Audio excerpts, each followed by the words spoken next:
Guys, তো আজকে আপনাদেরকে দেখাবো মজাদার মুরগির মাংস রান্নার রেসিপি। তো একটা পাতিল বসিয়ে নিলাম প্রথমে। এখন তেল দিয়ে দেব কড়াইতে। পেঁয়াজ কুচি দিয়ে দেব। বাদামি রং ধারণ করার পর এখন আমি দিয়ে দেব আদা রসুন বাটা।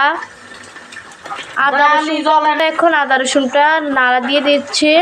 সেখানে প্রথমে পানি দিয়ে দেব, দিয়ে দেব হলুদ গুঁড়ো, পর্যায়ে দিয়ে দেব মরিচের গুঁড়ো, এখানে দিয়ে দেব তেজপাতা, গরম মশলা, এখন দিয়ে দেব মুরগির মাংসগুলো, দিয়ে দেব নাড়া দিয়ে ঢাকনাটা দিয়ে দেব।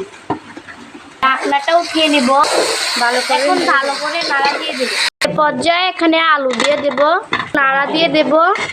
এখানে টমেটো কুচি দেব, নেড়ে নেব।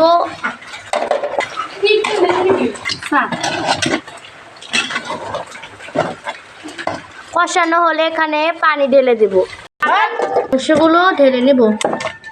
আমার মাংস রান্নাটা শেষ। তো আমার এই ভিডিওটা ভালো লাগলে আপনারা লাইক করে দিবেন, সাবস্ক্রাইব করে দিবেন এবং ভুল হলে একটু ক্ষমা দৃষ্টিতে দেখবেন। আল্লাহ হাফেজ। ভালো থাকবেন, সুস্থ থাকবেন। আল্লাহ হাফেজ।